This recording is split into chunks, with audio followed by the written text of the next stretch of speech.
rights protest by Mexican-American students in Edcouch, Texas, has spread to 2 other locations in the Rio Grande Valley. The story of that movement from Ed Rabel. This is the Rio Grande, which flows the length of the Rio Grande Valley. It is a lush valley of citrus groves, where Mexican-Americans, attracted by the agriculture industry, outnumber the Anglo population. The practice here has been one of domination, the Anglos dominating the Latins. But the Mexican-Americans say that day has ended, that they are on the move, that they will have a piece of the action.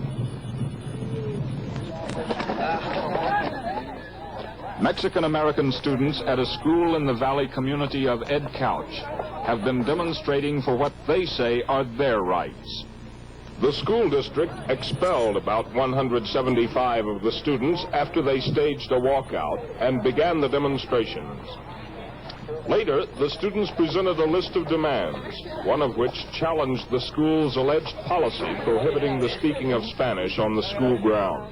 Why is it very important to you that you be allowed to speak Spanish on the school grounds? Well, that's our mother tongue, so I don't see why it should be taken away from us.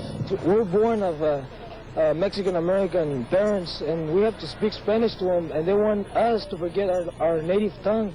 I don't think that's fair for us. School officials deny charges that speaking Spanish on school grounds is prohibited, although they say they strongly encourage pupils to speak English. They also deny charges that Mexican-American students have been physically abused.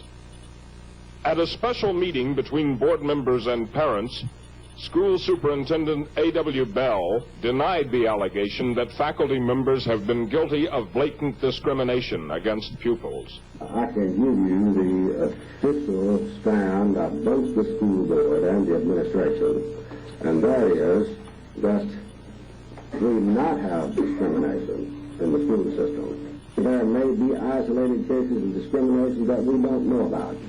And I say quite frankly, if we do have them, I'd like to know about them, because we're not supposed to have them. Well, what is the attitude of the administration toward Mexican Americans?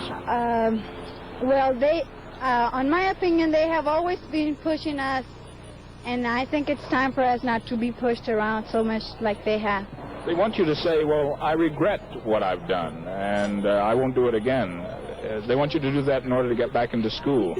Will you do that? No, I won't. Why? Because, well, I don't feel sorry for what I did. I think it's right. The school dispute exemplifies the new spirit pervading Mexican Americans who live along this river.